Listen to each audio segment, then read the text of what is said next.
Iqbal. Geplaatst en het is 0-2. Zijn eerste doelpunt in de Eredivisie is een uitermate fraaie. How was training today? Yeah, good, thanks. Tough. I'm fasting, but... You're fasting? Okay. Yeah. But is it really hard to combine with football? The first week, I'd say so, but then your body gets used to it, but it's always the first week that's tough. So, yeah. So, and we couldn't tell last Saturday. No, it's mind over matter, you know, when you tell your mind it's okay, your body will react to it. So, yeah, I was alright. That's good. It was a nice one against NAC Breda. Yeah, nice game. The team won again. Well, won after quite a few games, and it's back on track and 10 more finals to go, and who knows, we've got aims and objectives to reach, and everybody will give 100%. True. Are you on game this Saturday? Yeah, it was nice. I enjoyed that game. I enjoyed being on the pitch and playing, and you know, when you have players that work with you and help you, it's very nice. But for yourself, a lot of good passes, fast forward, a lot of compliments, I think. That's nice. Yeah, no, to be fair, after games I don't read comments, but no, my dad told me I had some positive feedback. But you know, as a player yourself, when you've played a good game, you have the natural feeling coming off the pitch, so I had that, so I didn't need to check social media and comments, but now I'm happy. I can imagine. Like I said before, we just wanted to get to know you a little bit. You were born in Manchester, but you're playing for the national team of Iraq. Yeah. Can you tell the fans how come? Yeah, so now I was eligible to play for England. My mum's Iraqi, so I played for Iraq, and my dad's from Pakistan, which not a lot of people do know. So I chose to play for Iraq, and I think for me it was a perfect step. We're playing to qualify for the World Cup in 2026, and we're very close. We're second in the group, so if we continue to stay second or even take first place, we'll be in America. So it's exciting times, but now I represent Iraq. I totally understand. Back to your childhood, I can imagine your parents were big football fans because of your name. Yeah, so now my mum, she knew Zidane Zidane. She was actually, I think she supported Juventus when she was younger. Mm-hmm. And now my dad, he obviously big football fan. He actually supports Liverpool, which but no, I have asked him the name. It doesn't have a lot to do with Zidane Zidane. It's just more, it was an uncommon name at the time. It's an Arabic name, and my mum and dad both liked it, and by chance I started playing football with the name. But But later on, I read some interviews with you. You also watched movies of Zidane Zidane because of the player he was. No, when I was younger, I used to watch so many YouTube videos of Zidane Zidane, and I try. He's so comfortable on the ball, and watching someone like him, and you can even be just a quarter as good as him, I'd be happy. So it's a good player to base your game off. When we were young, who were your examples?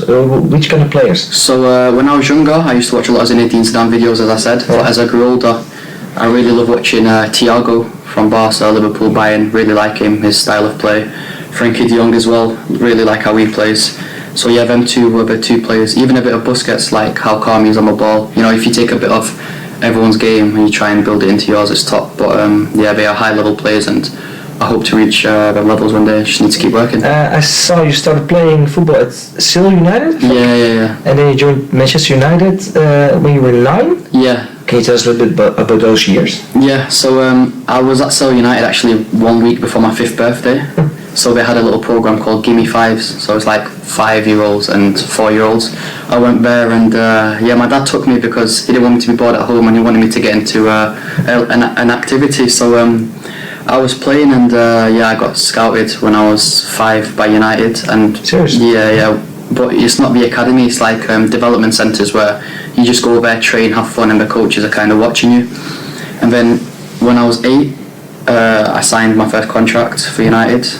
And then from under 9s till under 23s.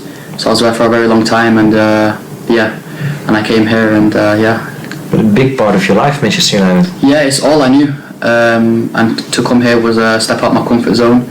I really wanted this move. I remember speaking with my dad and my agent when I found out Utrecht wanted to sign me, because I was with the first team at that year, at that point in my life also, and I was training every day. I'd play some games with the 23s, but I didn't have many opportunities to play with the first team, only the pre-season friendlies and the winter friendlies because the World Cup was going on. So we went to Spain and we played Betis and Cadiz. So I played them games, but after that I was on the bench. I didn't really come on, and I thought in my head, like, I can't wait for someone to give me an opportunity. I need to go out there and make the opportunity myself, because there's never really a right time. If you keep waiting, then your time will go and the next person will come and the next person will come. So I needed to step out my comfort zone. I had a tough conversation with my dad and my agent and my mum. We had different options and not offers, but like different ideas. But for me, Utrecht, everything they told me, it just made sense, and I thought, yeah, come out here. It was tough, of course. I knew it'd be tough. I remember the day I left, I was crying with my mum and my brother because I was leaving home, and this is not a lot of things people know. But leaving home and then coming out here by yourself. I know it's a 1 hour flight, but adapting, food, just having that family feeling. But it's good now. You know, my family see me a lot. I've understood how it is. But yeah, I just thought I needed to come out of my comfort zone and really come out here and show what I can do and take my opportunity. Yeah, now honestly I've settled in so well. I really enjoy it here. At the start it was so tough because I came, and obviously when you join a new club you want to have a good impact. I was injured straight away. I trained for 1 week, went to a physio room, and I just couldn't get it right. No matter what we tried, what tape, what exercises, what treatment, it just didn't work. And I was so close to having an operation, but we found a different treatment that was kind of the last option, and thankfully it worked, and I got back onto the pitch. But yeah, like I said, when you come to a club you want to hit the ground running, show yourself. But for me it was unfortunate, and yeah, injury, missing my family as well, it was tough. But that's the past, and we look forward now. What doesn't kill you makes you stronger. Yeah. Let's go back one more time to the Man United time. Yeah. At that point, were you considered as one of the top talents? Well, I'd hope so. I mean, after the pre-season I was kept with the first team. So yeah, it was exciting times. I remember pre-season, it was one of the best memories I have. You know, being a young kid from the academy and then getting told you're going on the tour, and it was brilliant. I was playing. It was just, I was taking everything in. It felt unreal. Like, I felt I was living in a dream. And yeah, I got put with the first team, and like I said, I was just training and training. I was waiting for my opportunity, but unfortunately it never came. And yeah, now I'm here. One moment in your Man United career I want to pick out, December 8th, 2021. Yeah. Already smiling. Yeah. Can you tell us what game? No, that was Champions League against Young Boys. That night, I remember, well, the day before we had Youth League, so we were supposed to play Young Boys at home, and I came into training. It was COVID time, so we had a COVID test, and I was outside waiting for my test, and then one of the someone top in the academy came up to me. He was like, do you know the news for tomorrow? Have you heard anything? I was like, no, I just thought he meant something about the Youth League game, like, and I was like, no. He's like, okay. And he had like a little grin on his face. I was thinking, I don't know what's happening. And then I literally thought maybe I'm captain, like something nice for the Youth League, because we were already through. Yeah. And then I go inside, and then one of the coaches comes up to me and he says, yeah, we're not picking you tomorrow. And honestly, like, I had like, what the hell, like, what's happening? I was really angry. I didn't know what to say. And then he ended it, he was like, yeah, you're gonna be with the first team tomorrow. And then when he said that, like, I was like, what? Like, I had goosebumps, honestly.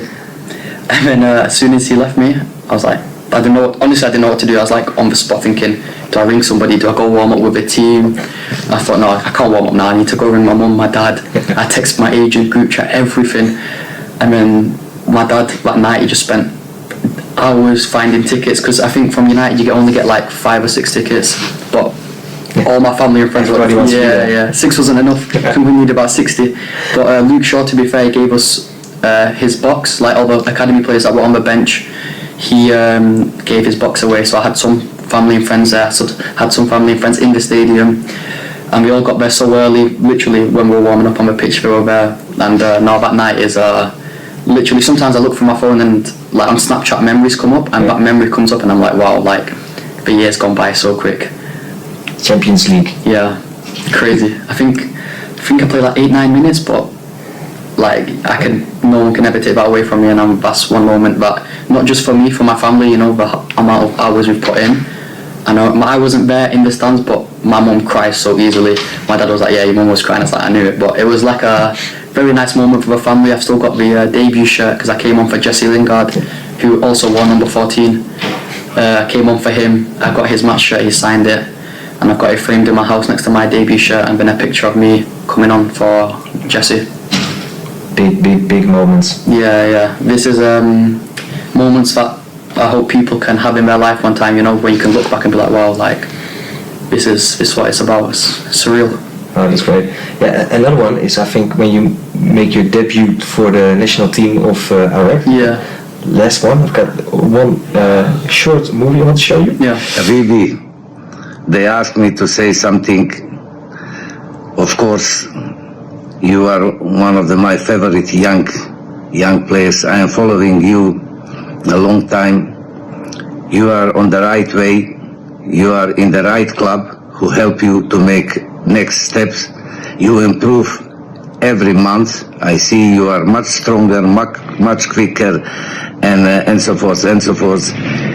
Listen to the people there, and I hope to see you in the 2 years in the really Premier League back, because you and your family deserve that. And never forget number 8 and first games against Iran. Coach promised and coach did. Thank you very much for your family that you trust this coach, and good luck with everything. Coach, love you. Ciao. Coach Petrovic is what a guy, honestly. He's so funny. He's a very loving guy. He took me under his wing straight away. And yeah, honestly, nothing but top words for that guy. He's a legend, honestly. Love him. Funny stories as well. But no, like he promised and he delivered, and he is one guy, like, in football I will always remember. You don't forget names, and that's one name I'll never forget. And yeah, I'm going to see him soon for sure. I know he's in Kuwait now. Yeah. We play Kuwait soon, but I think he's coming to Holland soon. He texts my dad and we're going to catch up. But what a guy, honestly. What a guy. Do you know you've got a history at the club here as well? Yeah, of course. Yeah. So I remember, obviously, when I signed, Jordi came and spoke with us, and he spoke to Coach Petrovic too, and yeah, he had nothing but good words for me. And like I said, you don't forget people in football, and he's one person I'll never forget. So yeah, he's also a big reason why I came to Utrecht, because he told me it's a great club, great place to be as a young player, learn and growing. And to be fair, I've felt I've developed and grown as a person and a player so much over the past year and a half, and this is what I wanted to do when I came. Take this opportunity, really develop, because I'm turning 22 next month, so I want to get as many games as I can and keep learning. And Coach Petrovic told me this was a club to do it at, and he's not wrong. I'm really enjoying my football here.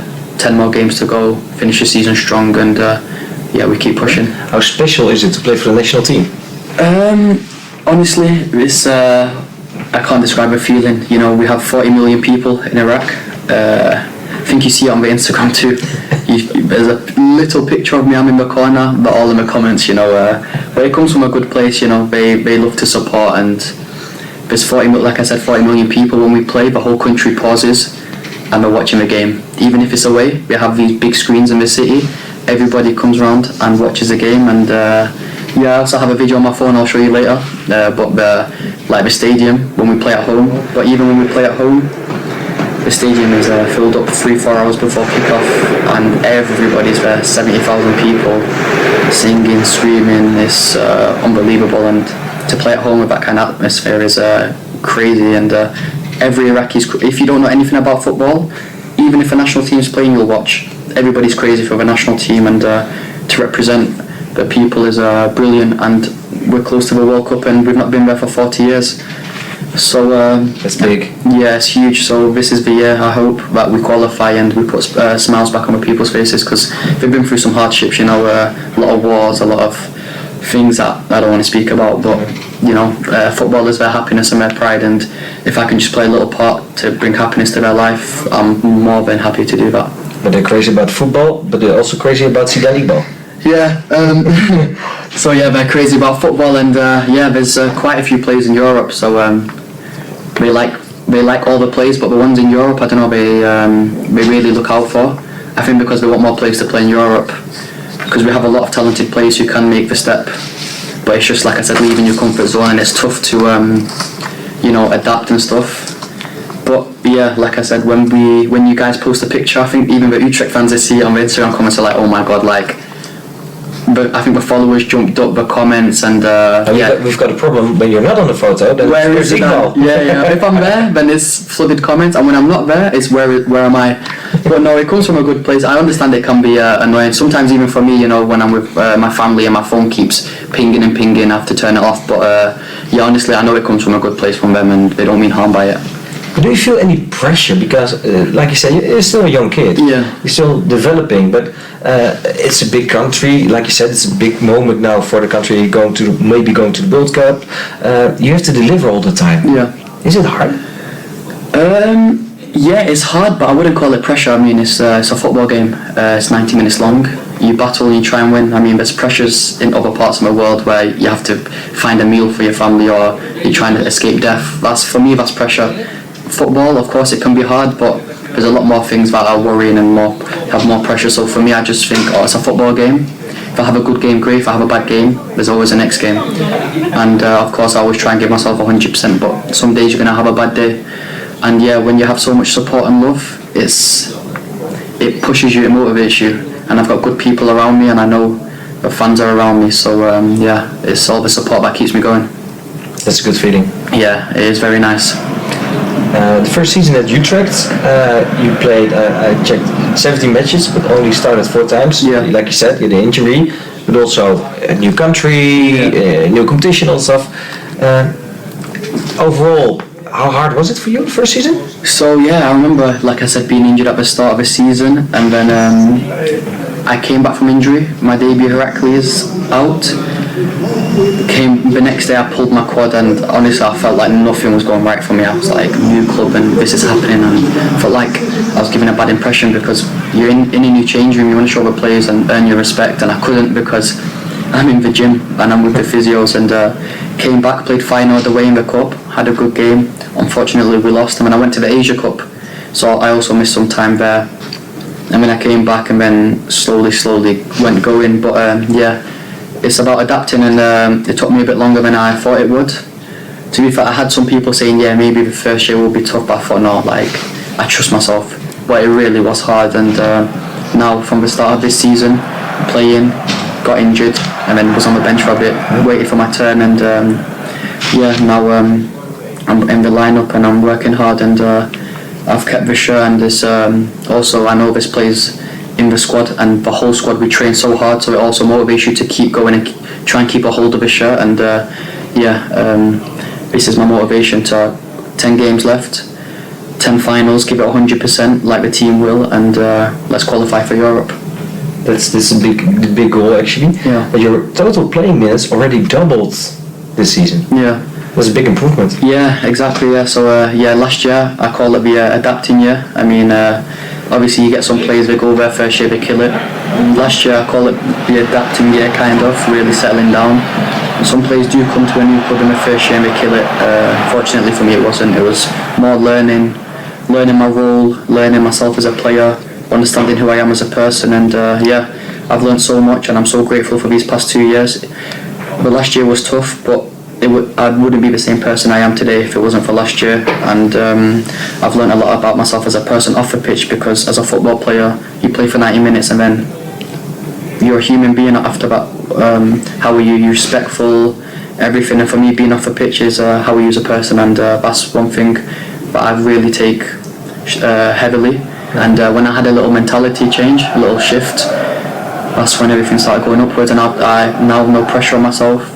I'm just there, I enjoy it, I know my role, I know what I need to do, I know the players around me who are going to help me, and so now I play with stress-free and a lot of confidence from a manager who really supports me. And when you have the backing from the coaches and the manager, it's an unreal feeling. You know, you can go on the pitch, express yourself, and I know when I express myself, you'll get the best out of me. So yeah, it's not just credit to me, it's credit to the coaches and Gaffer for really having that trust in me, especially in a tough game, Ajax away. I've played every game except for the cup game because I was suspended. So yeah, since then I've not looked back, and we keep looking forward. You should. Just run here. Which players do you hang out with actually? So before Taylor left, I was close with Taylor, Paxton, Adrian, Noah, Suf. To be honest, the whole team is a tight knitted group. But yeah, I'd probably say Adrian, Blake, is my boy. Like, we see each other quite often. Comes around mine, I go around his. Adrian Blake, bal van richting veranderd en het is 3-3. Two last questions. First of all, what are your goals for the rest of this season? My goals for the team, I know it's play my part and European football. 10, like I said, 10 more finals. It's the last push. It's the last kind of sprint. So we all know this. And then for myself, it's 10 games left, 10 starts, hopefully 10 wins. And then for the national team is World Cup qualification, because we'll know by summer. Mm-hmm. And if that happens, I can look back at this season and be like, what a top season. Some important months left, actually. Yeah, very important months. It's the business part of the season now.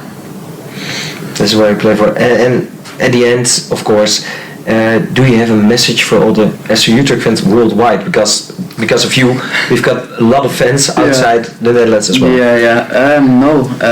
My only message is thanks for the support. I know at the start it was a bit tough. It was like a love-hate relationship. You guys were the Iraqi guys, and I think now I'm playing my part, playing my role, and I'm just happy. And I'm giving 100% for the badge, and I know you guys are supporting me too. So thank you, and 10 more finals. We need your support, and it's together. It's not just us, it's not just you, it's us. So hopefully we see you somewhere in Europe next season. That's my message.